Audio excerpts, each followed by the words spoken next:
There is absolutely no obligation for research institutions to actually report on the findings of their investigations. And actually, the Code for the Responsible Conduct of Research states that the investigation outcomes should actually be confidential. So it's actually a stipulation, which is a huge concern for transparency. So secrecy is kind of embedded into that code 100%, as it currently exists. Yep. Wow, that's quite something. Yeah. Have one for Mum, one for Dad, and one for the country. And there has never been a more exciting time to be an Australian. Budgets are about choices, Fran, and you show what you value through the choices you make. Dead, buried, cremated. This is coal. Don't be afraid. Don't be scared. The Treasurer knows. Australia's basically done for. We'll just end up being a third-rate economy. A banana republic. How good is Australia? Just follow the money. G'day and welcome to Follow the Money, the Australia Institute's podcast that explains big economic issues in plain English. I'm Ebony Bennett, Deputy Director at the Australia Institute. And you might know that Australia has some of the best researchers in the world and that as a country we are known for producing high quality research. But recent Australia Institute research found that over 500 papers by Australian academics have been retracted over the past 2 decades. But unlike other countries, Australia does not have a research integrity watchdog to handle any allegations of research misconduct. Instead, Australian research institutions are essentially self-regulated, and institutions, including universities, investigate allegations of potentially dangerous or unethical research themselves. A new study has recognised Australia as one of the world's leaders in breast cancer detection. But a team of researchers from across Australia and the United States say they've made a breakthrough that has the potential to yield a treatment that may even reverse the condition. Researchers have examined almost 700 published studies involving 112,000 young people around the world. Now a study published in the Journal of One of the country's leading institutes of medical research has launched an investigation into a long-term... We are committed to identifying and correcting the activities which led to research misconduct not being identified and prevented at an earlier stage. Postdoctoral research fellow at the Australia Institute. We talk about research and misconduct as a new report calls for an integrity commission. Recently, former paediatric neurologist and current independent MP for Kooyong, Monique Ryan, helped launch the Australia Institute's research papers, which call for such an independent research integrity watchdog to be established. Dr. Ryan said that as a researcher in paediatric neurology, she had seen up close just how good research can change the world, but that Australia's best researchers are being let down by the sector's inability to prevent research misconduct. Monique Ryan backed the Australia Institute's calls for an independent research integrity watchdog with real teeth, saying that such a watchdog, quote, won't just stamp out misconduct, it will increase trust in the sector and give Australia the right settings to remain a research powerhouse. To discuss what an effective research integrity watchdog might look like, I'm joined by author of the reports, Dr. Kristen Cicluna, a postdoctoral research fellow at the Australia Institute's new postdoctoral research program. G'day, Kristen. Thanks for joining us. Happy to be here, Ebony. Kristen, can you just start by explaining for us exactly what research misconduct is? Sure. Well, it is when researchers fake or manipulate their data just so they can get ahead in their careers, essentially. Other countries define this as something to do with plagiarism, fabrication or falsification that's done deliberately or with gross negligence. But here, we're a bit different, and there are quite a few different unethical research behaviours that may constitute research misconduct. So that's it in a nutshell. And what are those other things that we might not think about? That it does include plagiarism, falsification and those things as well, but it's also things like supervision that's gone wrong, authorship. They basically give you a really long list and it's not really well defined, it's all a bit vague.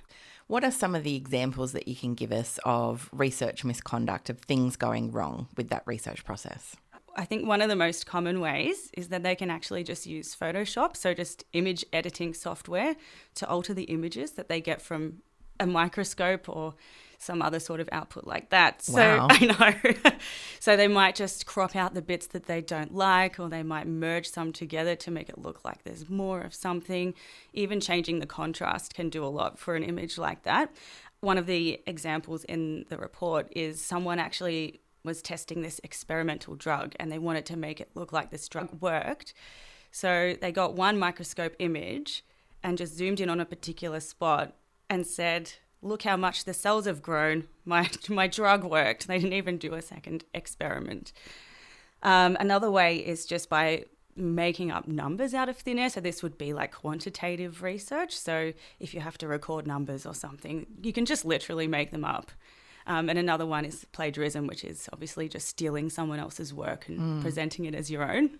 And what are some of the consequences of research misconduct? How does it make things go wrong? Well, it can really hinder scientific progress. So there was this big research scandal that came out last year about an Alzheimer's disease paper. So this was a paper that was published, I think, in 2006. And this paper was a huge seminal paper. It really changed the trajectory of the entire field. And so it basically led researchers on a wild goose chase for 15 years. And you kind of wonder, where would Alzheimer's research be if this publication was never published? Another huge thing is that it obviously wastes a lot of taxpayer-funded research grants. And does it impact people outside academia, essentially? What are some of the real-world impacts of this? This might only be applicable to medical research, but I think it's a huge one, and it's that it can seriously risk people's health. So that same researcher that messed with the microscope images I was talking about earlier actually injected this experimental drug into cancer patients in a clinical trial, but they weren't informed of research misconduct allegations that were brought up about the drug. And also they weren't informed of the side effects that were found in the experimental research mice, which is a huge, who knows what would have happened to the patients. But also, it's also a huge issue for informed consent, basically. So how can you agree to something if you aren't given the full amount of information? And how critical are things like, research trials and clinical trials for drugs and things like that as part of, the medical process? Oh, absolutely essential. There is no way a drug would be provided to the public without going through a clinical trial first. Absolutely not. So this kind of misconduct could really undermine people's confidence in this process, essentially. 100%. And that's the last huge concern about research misconduct, is that it definitely undermines public trust and international confidence in Australia's research.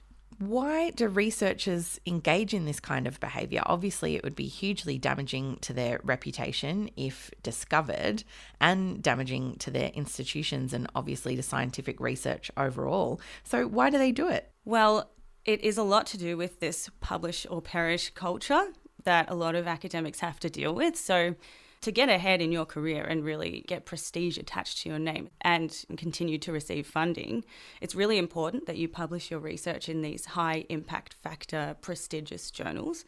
But it's really, really hard. If you can hedge your bets a bit more and fake your data, it looks really good on your application. It is part of the grant awarding criteria, which is considered by the awarding panel. So this is also really unfair to honest researchers who are following the rules and doing the right things. And you think about the funding that could have gone to them versus going to, frauds. Yeah. And your research looked to international examples to see how other countries do it. If you think about the countries that deal with these kinds of research misconduct allegations most effectively, what are some of the critical elements that Australia would need to take on board?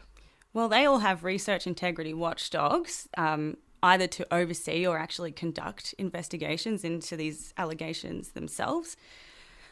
We don't have one here, which is really concerning, and that's what we're calling for in our research. They're all independent of research institutions, so they're a separate freestanding body. In some of the better examples, complaints can be made to those watchdogs directly, so researchers don't have to go through any internal channels if they don't want to. They usually have someone with a legal background on the team, and most of them have a really clear and enforceable definition of research misconduct, which we also don't really have here either.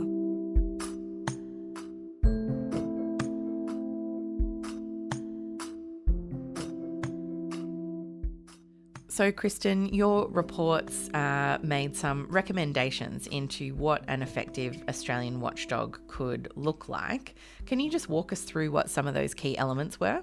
So to receive funding from the two major research funding bodies in Australia, which is the National Health and Medical Research Council, the NHMRC, and the ARC, which is the Australian Research Council, researchers and institutions are supposed to adhere to the Code for the Responsible Conduct of Research. But this is all basically self-regulated. It has a few quirks. It can be up to a single person in a research institute to decide whether to actually take any allegations further to an investigation or not. So that would be someone like the Vice Chancellor. So they can poo-poo it or they can, pursue the allegations. Well, basically, it's all self-regulation, and research institutions can investigate their own researchers, which obviously introduces a lot of a conflict of interest, and also how can we trust that the investigations will be completely impartial if people from the institution are essentially allowed to investigate their colleagues? And are they obliged to make the results of investigations into complaints public? How much of that is visible to anyone external to that research organisation? There is absolutely no obligation for research institutions to actually report on the findings of their investigations. And actually, the Code for the Responsible Conduct of Research states that the investigation outcomes should actually be confidential. So it's actually a stipulation, which is a huge concern for transparency. So secrecy is kind of embedded into that code 100%, as it currently exists. Yep. Wow, that's quite something. Yeah. And other countries don't approach it this way? No, none of the ones that I looked at in my report. They all publicly report on the findings. Whether their names are de-identified or not varies between different countries. And do other countries allow research organisations to investigate allegations of research misconduct? Some of them do, and some of them function as more of an oversight body. But in the recommendations in the report, we suggest that obviously it's much better for an independent body to actually do the investigations. Two of the more gold standard ones that I looked at were Denmark and Sweden. So every example that I looked at had an independent watchdog, but these were two of the best ones. So they actually conduct their own investigations. And they also have really clear definitions of research misconduct. So there's no vagueness and they're enforceable. So, Kristen, you have made some recommendations about how Australia can better investigate research misconduct. What would that look like? What are your key recommendations? Well, the big one is that we really need an independent research integrity watchdog in Australia. We also need a really clear and enforceable definition of research misconduct. Another recommendations was that the actual findings of the investigation need to be binding. So the institutions actually need to, act on the recommendations. It would also really be great to establish a local network of people that are accountable to the research integrity body. So these would be like ombuds people essentially. And that was an idea that I took from Germany. Complaints should also be able to be made to the watchdog directly, so people don't have to go through any internal channels if they don't want to. We also think that the findings of the research misconduct investigations should be made public for the sake of transparency. And we also think that there should be mandatory annual research integrity training because we don't have this right now. And actually, the Australian Academy of Science did a recent study on this and found that 73% of scientists actually already want this anyway. Oh, okay. So it's quite a popular idea. It's very popular. The watchdog has a lot of support from the research sector itself, so it's really a no-brainer. While I think the majority of Australian researchers do act with integrity and honesty, a few people can really ruin the trust and the confidence that the public have in its research. And I think that by establishing an independent research integrity watchdog, it will really ensure that we maintain our really good international reputation for our research. Thanks, Kristen. This episode was recorded on Wednesday, the 15th of November 2023, and things may have changed since recording. You can visit australiainstitute.org.au for all our latest research and content, including Kristen's research misconduct papers. And we're on Twitter at the Oz Institute with an AUS. My Twitter handle is Ebony_Bennett with a double N double T. Kristen is at Kristen Cicluna. That's KRISTENCSICLUNA, all one word. Our producer Jennifer Macy is at Jennifer Macy with additional editing by Emily Perkins. Our theme music is by Jonathan McFeet from Pulse and Thrum with additional music from Blue Dot Sessions. Thanks for listening.